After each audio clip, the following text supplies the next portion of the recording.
Hello dear student, আমি তোমাদের Gopal sir. আজকে আমি তোমাদের ক্লাস 11-এর ফাংশন অর্থাৎ অপেক্ষক বা চিত্রণ একটু থিওরি ক্লাসটা একটু বোঝাবো। যদি ভালো লাগে সবাই কিন্তু শেয়ার করে দেবে এবং কমেন্ট করতে ভুলবে না। যদি কোনো বুঝতে অসুবিধা হয় অবশ্যই তোমরা কমেন্ট করে আমাকে জানাবে। ওকে, অপেক্ষক বা চিত্রণ কি? দেখো,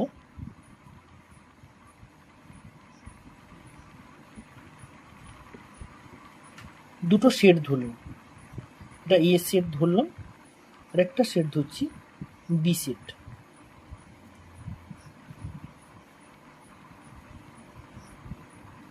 এই সেটটা এ সেট, এই সেটটা বি সেট। সাপোজ এ সেটে এলিমেন্ট আছে এ, বি এবং সি, এবং বি সেটে এলিমেন্ট আছে 1, 2, 3। ধরলাম যে এ সেটের এলিমেন্ট এ বি সি এবং বি সেটের এলিমেন্ট হচ্ছে 1, 2, 3। ওকে, এবং এ সেট থেকে বি সেটে ফাংশনটা হবে। ওকে, এ সেট থেকে বি সেটে ফাংশনটা হবে। তাহলে আমরা কি বলতে পারি না, function of A to B, A to B, এবং এই এটাকে বলা হবে ক্ষেত্র, এটাকে বলা হবে ক্ষেত্র, আর বিটাকে কি বলবো আমরা, পাল্লা। ওকে, এবারে আমরা কখন কখন একটা সেটকে, যে দুটো সেটকে আমরা অপেক্ষক বা ফাংশন বলব না, যদি দেখো এ সেটে, তোমাদের গুছিয়ে আমি লিখে দিচ্ছি, এ সেটের প্রত্যেকটি পদ, কি বলা হলো, এ সেটের প্রত্যেকটি পদ যদি বি সেটের কোনো না কোনো পদের সঙ্গে সংযুক্ত থাকে। আরেকবার কথাটা আমি বলছি, এ সেটের প্রত্যেকটি পদ যদি বি সেটের কোনো না কোনো পদের সঙ্গে সংযুক্ত থাকবে, তখনই আমরা বলবো function of A to B. Okay, A সেটের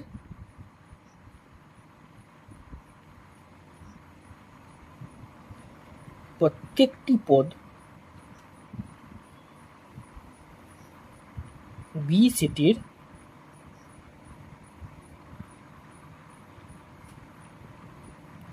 কোনো না কোনো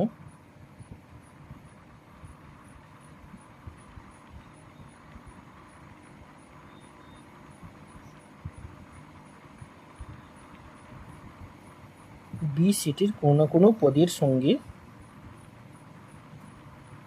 সংযুক্ত থাকবে।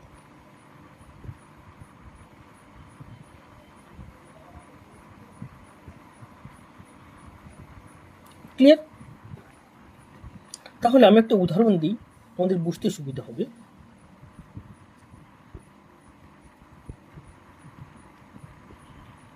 এটা একটা সেট এ সেট ধরলাম, এবং এটা একটা সেট বি সেট ধরলাম। এ সেটে element A B C suppose ধরলাম, আর বি সেটে 1, 2, 3। ওকে, এ গেছে 1 কে, বি গেছে 2 কে, এবং সি গেছে 3 কে। তখন কিন্তু এটা একটা চিত্রণ, এটা কি চিত্রণ বা অপেক্ষক। ওকে, এবারে দেখো এ সেটের প্রত্যেকটি পদ বি সেটের কোনো না কোনো পদের সঙ্গে সংযুক্ত রয়েছে। এবারে এ এর প্রতিবিম্ব, এর প্রতিবিম্ব কত না, এ সেটটা যেই সেটের সঙ্গে বি সেটের যে পদের সঙ্গে মিলিত হয়েছে ওটাই হলো তার প্রতিবিম্ব। তাহলে এ সেটের প্রতিবিম্ব কত, 1, যাকে বলা হয় ইমেজ, যাকে বলা হবে ইমেজ। ওকে, তাহলে বি এর প্রতিবিম্ব কত পাবো না, বি এর প্রতিবিম্ব 2, কারণ বি, যে এ সেটের বি পদটা 2 পদের সঙ্গে সংযুক্ত হয়েছে। ওকে, তাহলে সি এর প্রতিবিম্ব কত না, সি এর প্রতিবিম্ব 3। ওকে, তাহলে এ এর ইমেজ পেলাম 1, বি এর ইমেজ পেলাম 2 এবং সি এর ইমেজ পেলাম 3। একইভাবে আমরা এর বিপরীত ক্রমে বলতে পারি কি না,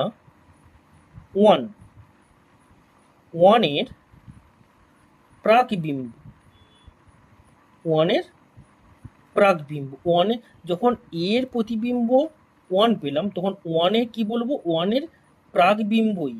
ওকে, ওয়ানের প্রাকবিম্ব এ, যাকে ইংরেজিতে বলা হয় প্রি ইমেজ। ওকে, প্রি ইমেজ, প্রি ইমেজ। তাহলে ওয়ানের প্রাকবিম্ব এ পেলাম। একইভাবে টু এর প্রাকবিম্ব কত না, টু এর প্রাকবিম্ব বি বা প্রি ইমেজ, এবং থ্রি এর প্রাকবিম্ব কত, সি। ক্লিয়ার? তাহলে প্রতিবিম্ব এবং প্রাকবিম্ব সম্বন্ধে বোঝা গেছে। এর প্রতিবিম্ব ওয়ান, ওয়ানের প্রাকবিম্ব এ, বি এর প্রতিবিম্ব হচ্ছে টু এবং টু এর প্রাকবিম্ব বি, সি এর প্রতিবিম্ব থ্রি, থ্রি এর প্রাকবিম্ব হচ্ছে সি। এইভাবে আমরা পড়বো, ঠিক আছে? আচ্ছা, এবার একটা উদাহরণ দিই।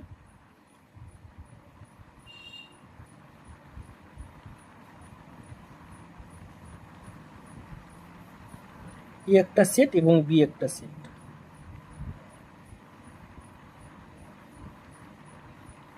এ সেটের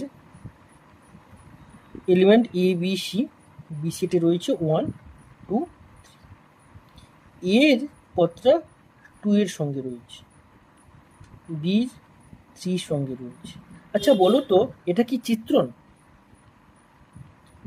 এই যে সেটটাকে, যে এ সেট থেকে বি সেট, এটা কি আমরা চিত্রণ বলতে পারবো? না, এটা চিত্রণ বলবো না, এটা চিত্রণ নয়। যে সেট কেন নয় বুঝিয়ে দিচ্ছি। আমরা সংজ্ঞায় কি বলেছি, যে এ সেটের প্রত্যেকটি পদ বি সেটের কোনো না কোনো পদের সঙ্গে সংযুক্ত থাকবে। দেখো, এ টুতে গেছে, বি থ্রিতে গেছে, কিন্তু সি তো পড়ে আছে, সি তো বি সেটের কোনো না কোনো পদের সঙ্গে সংযুক্ত হচ্ছে না, তাই একে আমরা চিত্রণ বলতে পারবো না। ক্লিয়ার? ওকে।